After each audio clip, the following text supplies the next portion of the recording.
Fellow Southern Cameroonians, accept revolutionary greetings from me, John Ba Akuro.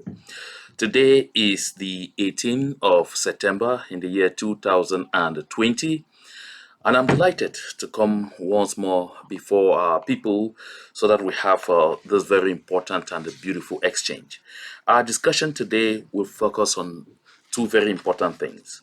Number one, I'm going to be talking about the kangaroo judgment from the Center Court of Appeals in Yaounde that rather upheld the life sentences on Sisiku Ayuk Tabe and the rest of the Nera 10 yesterday, the 17th of September.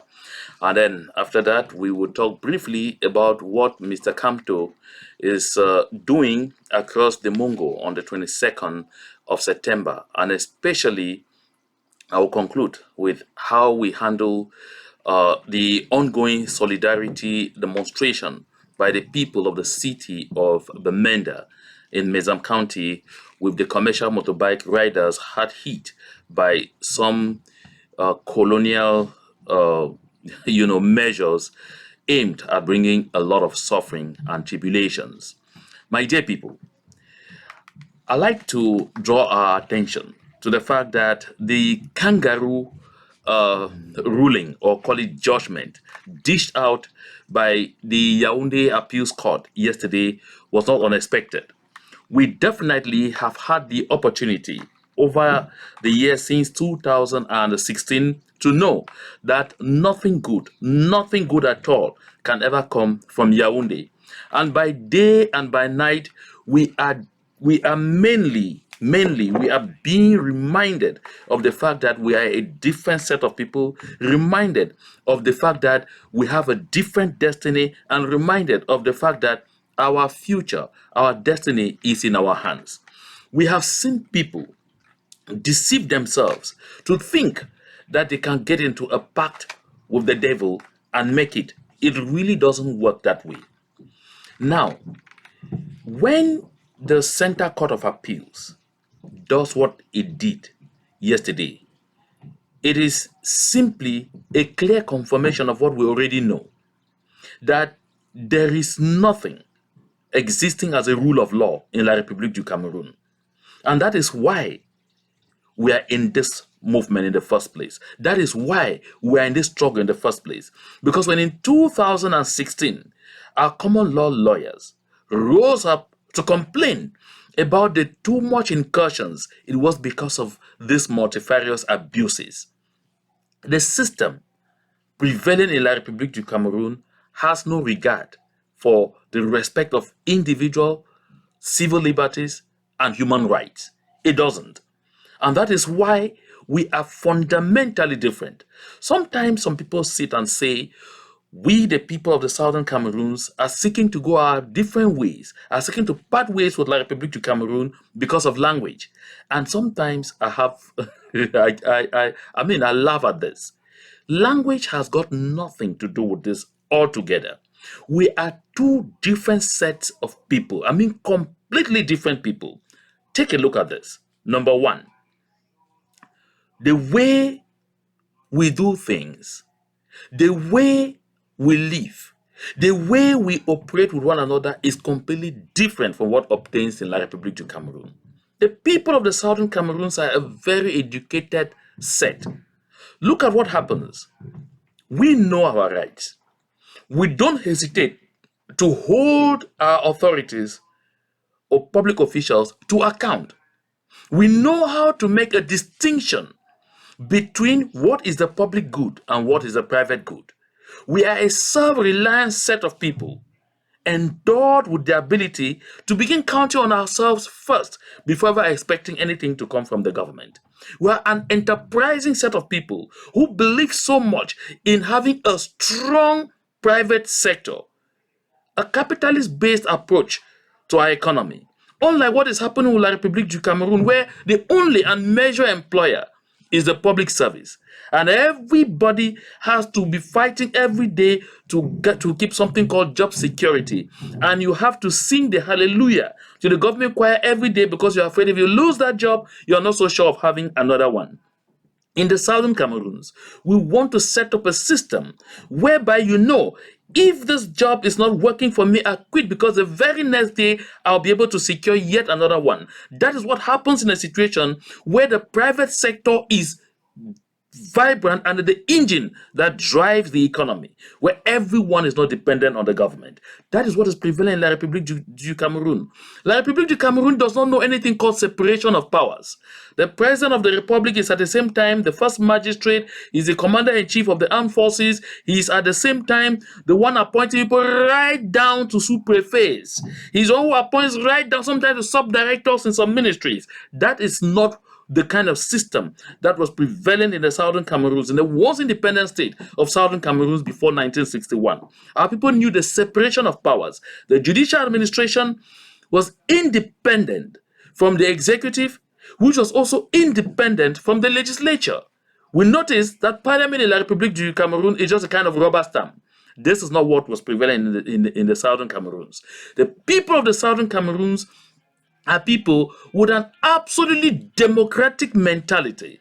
And that is why in our setup, we make sure that we give people the possibility to participate in the shaping and reshaping of their own affairs, in the running of their public affairs, in the running of their communities. This is not what is prevalent in La République du Cameroun, where elections are rigged at every turn point, where elections results are never a surprise.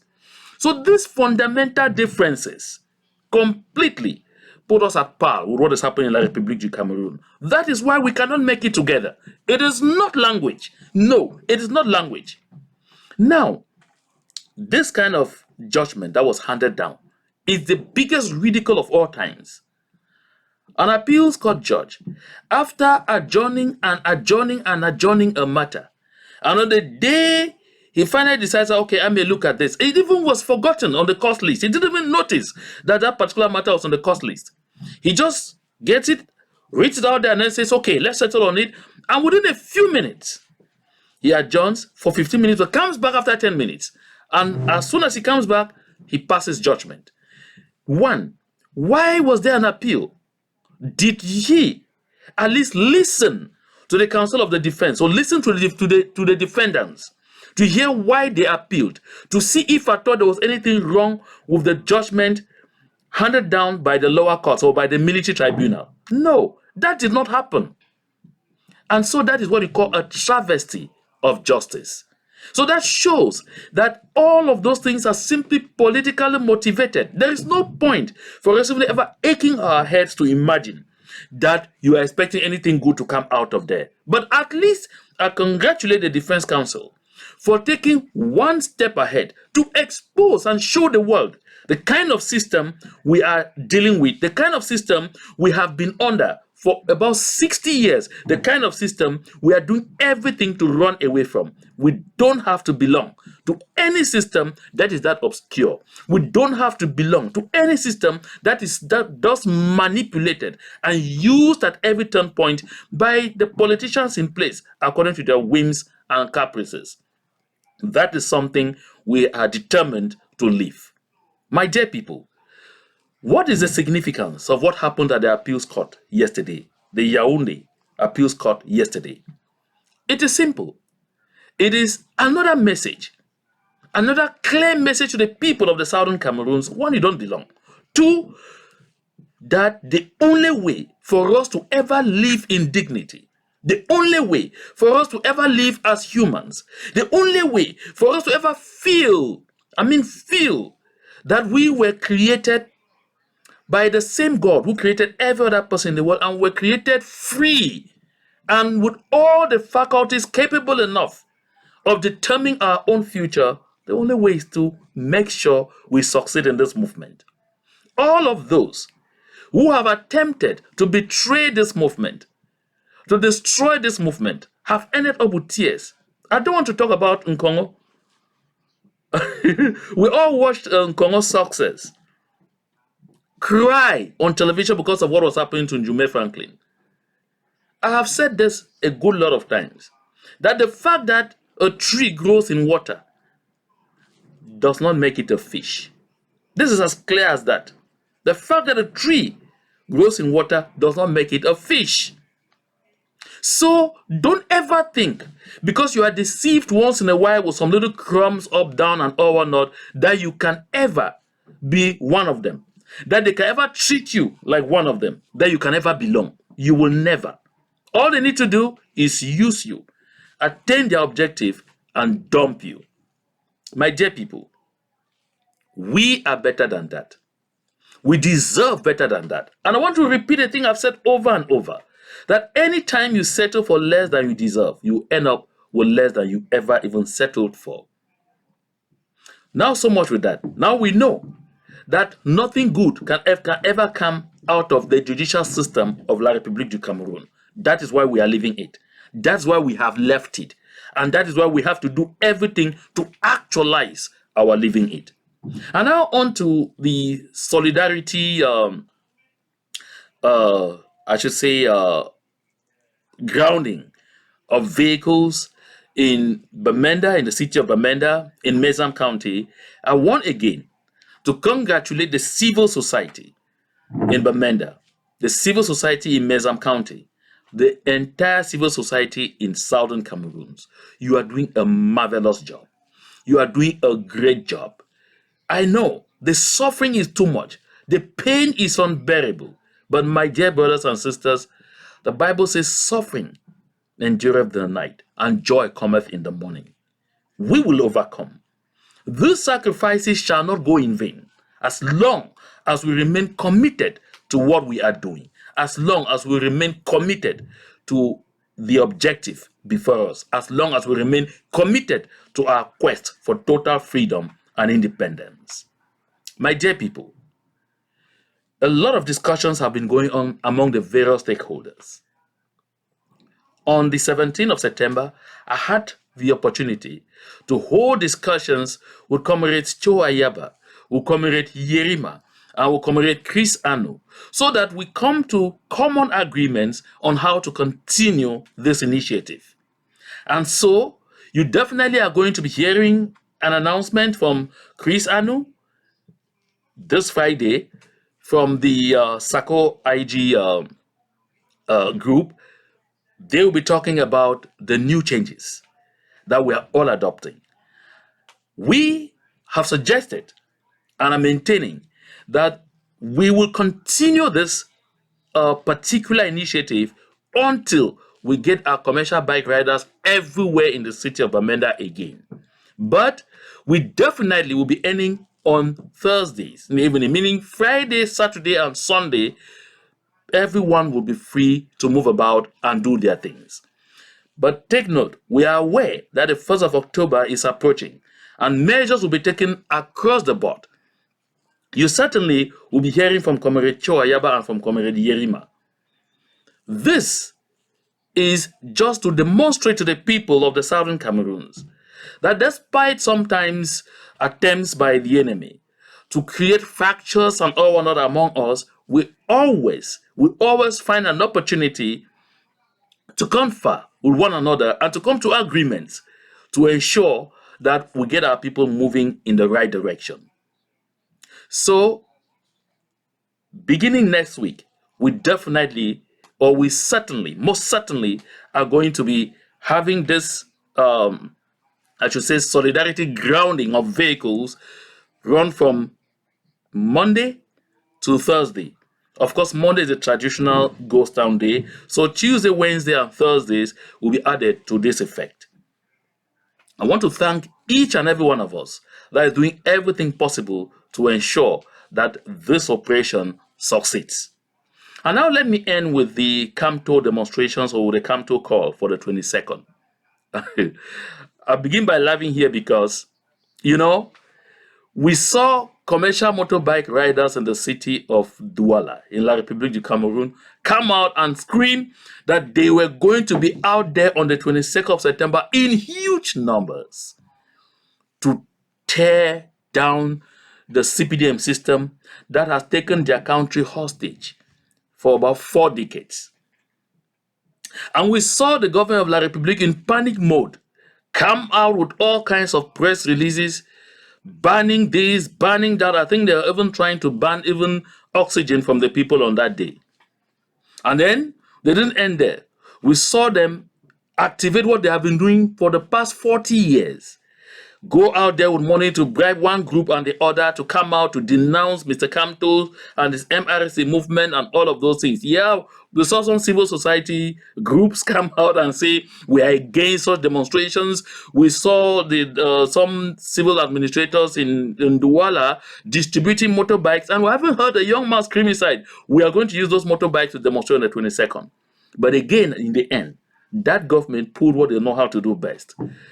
Gathered a lot of the young people in Douala who can't afford a round meal a day, whose parents can't afford even to pay anything for them in terms of medical assistance or whatsoever, and gave them bread, sardine, and some 2,000 and the likes, and asked them, now your motorbike riders, go out to the streets and demonstrate against Mr. Kamto. Do a counter demonstration earlier before the day Mr. Kamto has called for his demonstration.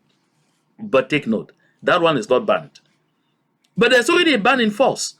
But that particular one, spontaneous as it was not banned because it is in support of Mr. Paul Biya. So the laws of that country are made just to protect one human being and his system. That is all. As long as it is anything being done in the name of Mr. Paul Biya, break every law, no problem. But if it is not in the name of Mr. Paul Biya, the laws come into full force. That is the kind of country La République du Cameroun is. I will not be surprised not to see people out on the 22nd of September, because that is exactly who they have been. You know, in the early 90s, in 1990, it took the people of the city of Bamenda, the great city of Bamenda, to go out there and lose 6 souls. That was on the 26th of May, 1990, to force the hand of that country to return to multi-party democracy. Or to multi-party, politics, because there's no democracy in that country. And when that was done, and the government was forced to begin legalizing opposition political parties, nay, they did not begin with the SDF. That was the party that forced them to get to that. Because if they did, it will be showing that we're gratifying them. Because the leaders of the party are from Southern Cameroon, they needed to be spited. I think the SDF ended up being about the 8th or 9th party being authorized. In 1993, the people of the Southern Cameroons went out again. That was 1992 to 93. In huge numbers, and some ended up being tear gas. Some ended up blind with water cannons, pumping water on them. All people in the city of Yaounde for the creation of an examination board to run Anglo-Saxon examinations. In the end, the government of La République du Cameroun first authorized, created a backboard, which was never asked for. And that board, the people don't even know what to do with it until today. First of all, created a backboard before ever coming to grant a GCE board. So the people of the Southern Cameroons who suffered in the street, some people lost their eyes, some ended up handicapped, others were maimed and beaten, some even ended up dying for that. But they had to gratify the citizens of La République du Cameroun first, because they are first great citizens. And we are considered second class or maybe even third class. That is who La République du Cameroun is. And again, the examples are too many. Just too many. I can't get into all of this. When they slashed salaries to unbearable points, you could hear them asking, est-ce que Bamenda va accepter ça? Will the people of the Southern Cameroons accept this?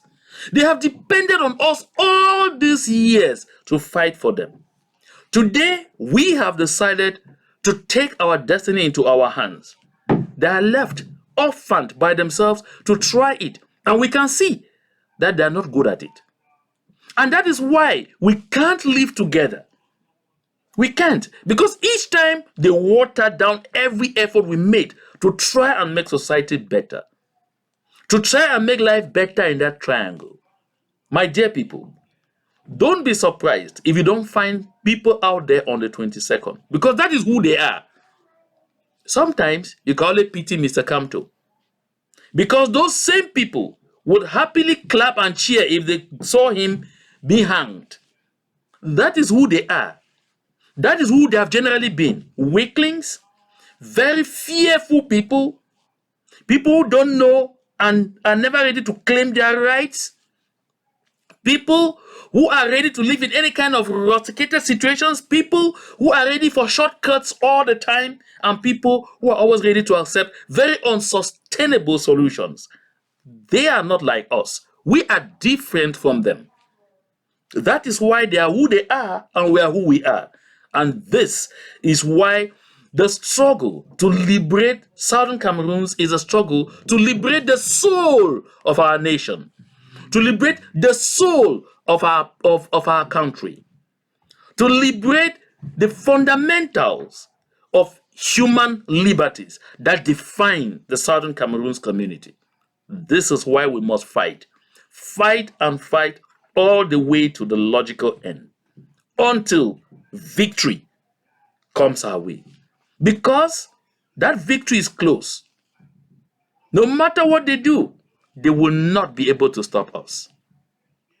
So, my dear people, once more, accept my hearty words of encouragement and congratulations for this show of resilience. We must continue in the same spirit until we attain our objective. The 1st of October is coming. That is another day that we have to put up a demonstration of that solidarity that has kept us going this past 4 years. We shall not lie on our laurels. We must continue to support and strengthen our prisoners of conscience in huge numbers. They need our support. They need and deserve our prayers. They need and deserve solidarity from us at every standpoint. To God be the glory.